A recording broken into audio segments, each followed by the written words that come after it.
Your mercy never fails me. All my days I've been held in your hands.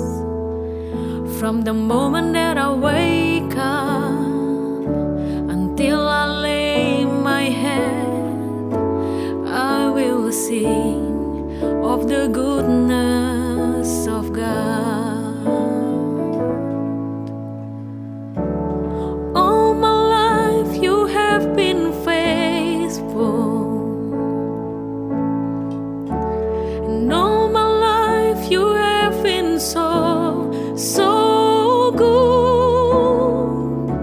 With every breath that I am able, I will sing of the goodness of God.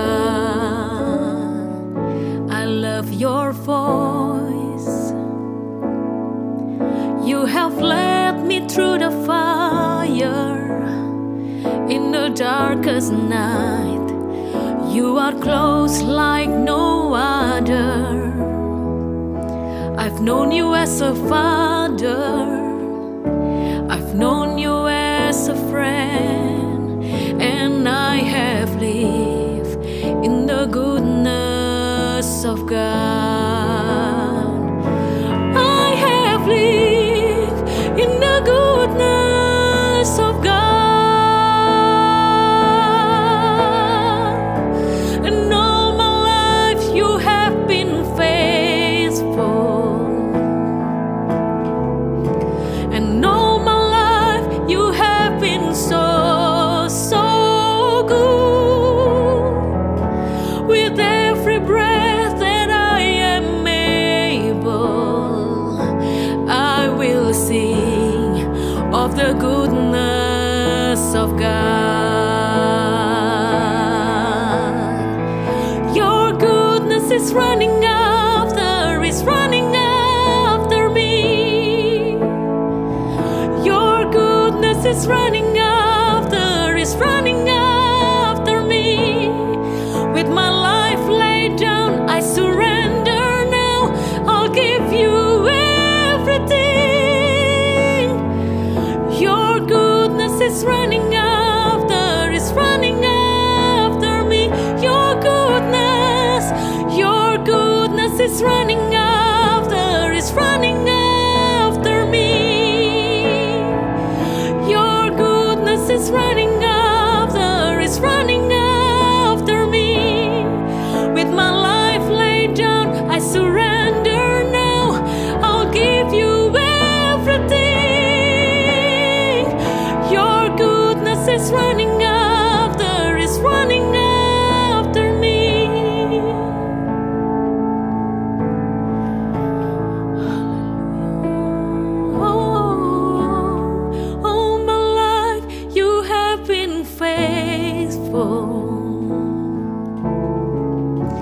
And all my life you have been so, so good. With every breath that I am able, I will sing of the goodness of God. I will sing of the goodness of God.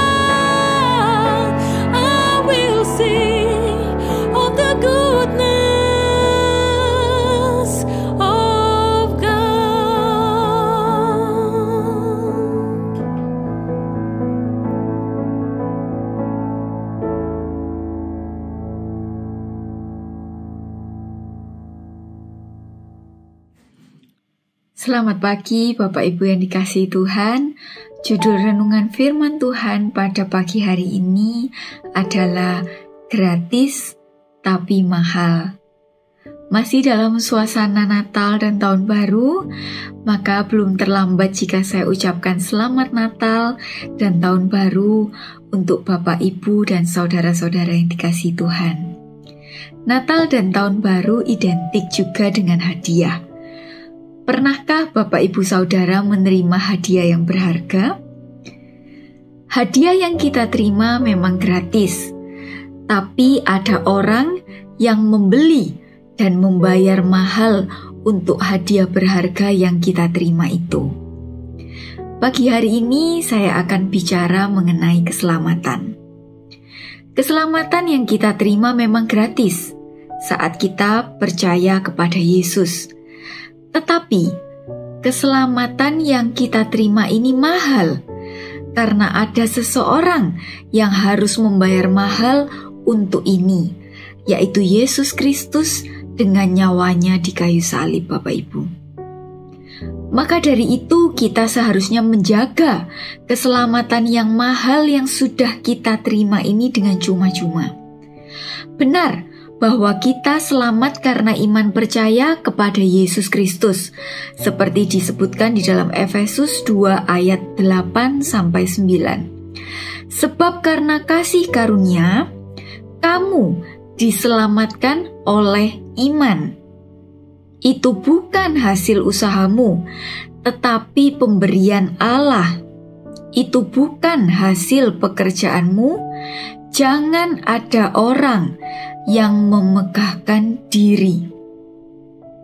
Benar apa yang dikatakan Rasul Paulus ini, bahwa sejak kita menerima Yesus, sejak kita beriman kepada Yesus sebagai juru selamat kita, maka kita diselamatkan. Tetapi Yakobus juga berkata dalam Yakobus 2 ayat 17, iman tanpa perbuatan adalah mati. Di dalam Yakobus 2 ayat 24 juga dikatakan, jadi kamu lihat bahwa manusia dibenarkan karena perbuatan-perbuatannya dan bukan hanya karena iman. Jadi sampai di sini, apakah pernyataan Paulus dan Yakobus saling bertentangan? Jawabannya tidak, melainkan pernyataan ini saling melengkapi. Yakobus tidak pernah berkata bahwa iman tidak mendatangkan keselamatan. Yakobus tidak menentang bahwa iman mendatangkan keselamatan, karena memang benar bahwa hanya dengan iman kepada Yesus kita bisa menerima keselamatan. Tetapi ada tetapinya. Keselamatan yang kita terima ini bisa hilang jika kita tidak mempertahankannya. Di dalam Filipi 2 ayat 12 disebutkan bahwa karena itu tetaplah kerjakan keselamatanmu dengan takut dan gentar. Keselamatan ini harus dikerjakan karena keselamatan bisa hilang, Bapak Ibu sekalian. Nah, jadi bagaimana definisi atau bentuk nyata dari mengerjakan keselamatan itu? Yang pertama, kita harus tinggal di dalam Yesus Kristus dan mengenal Dia lebih lagi. Jika pengenalan kita akan Kristus tetap dangkal dan tidak meningkat, maka sangat mungkin bagi orang dengan mudah meninggalkan Kristus. Orang-orang semacam inilah yang pasti kehilangan keselamatannya, yaitu orang-orang yang murtad. Di dalam Ibrani 6 ayat 4-6 saya bacakan untuk Bapak Ibu sekalian.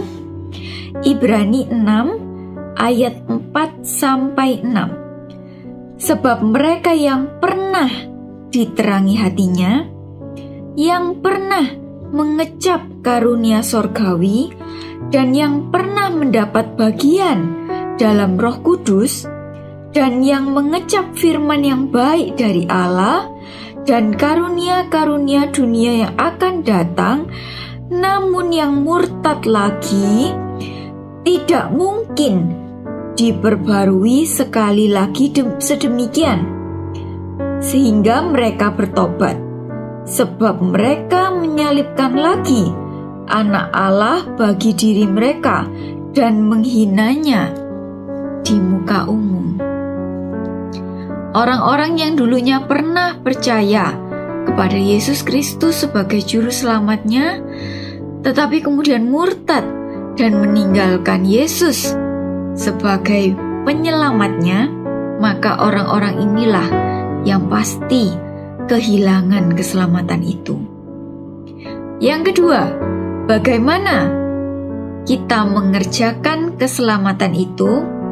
Yang kedua adalah kita harus melakukan perintah Tuhan dan menjauhi dosa.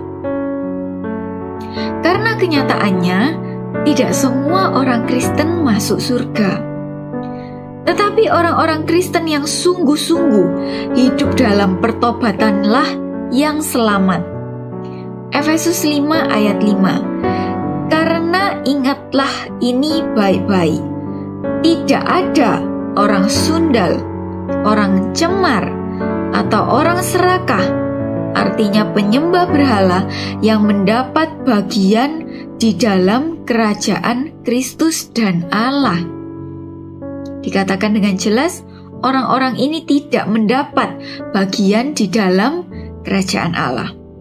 Dan di Galatia 5 ayat 19 sampai 21 disebutkan, perbuatan daging telah nyata, yaitu percabulan, kecemaran, hawa nafsu, penyembahan berhala, sihir, perseteruan, perselisihan, iri hati, amarah, kepentingan diri sendiri, percidraan, roh pemecah, kedengkian, kemabukan, pesta pora, dan sebagainya.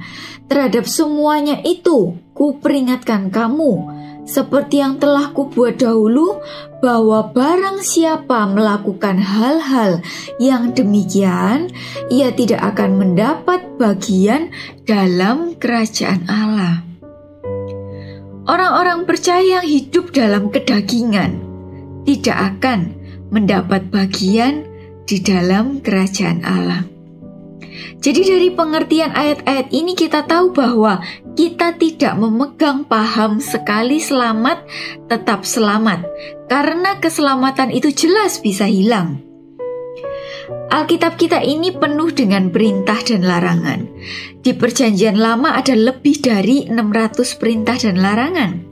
Bahkan di Perjanjian Baru ada lebih dari 1100 perintah dan larangan.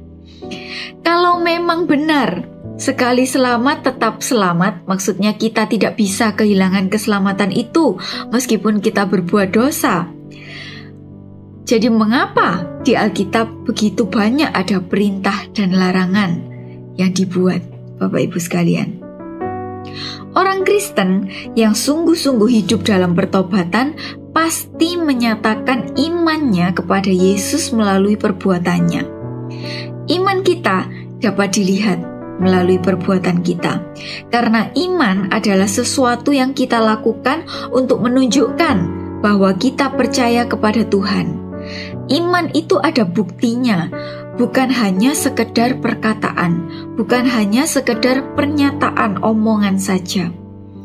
Kita akan mentaati perintah Tuhan dan menjauhi dosa jika memang kita beriman sungguh-sungguh kepada Yesus Kristus. Jika kita sungguh-sungguh percaya kepada seseorang, kita pasti akan melakukan perintahnya. Contohnya, saat kita kecil, orang tua bilang, jangan main api.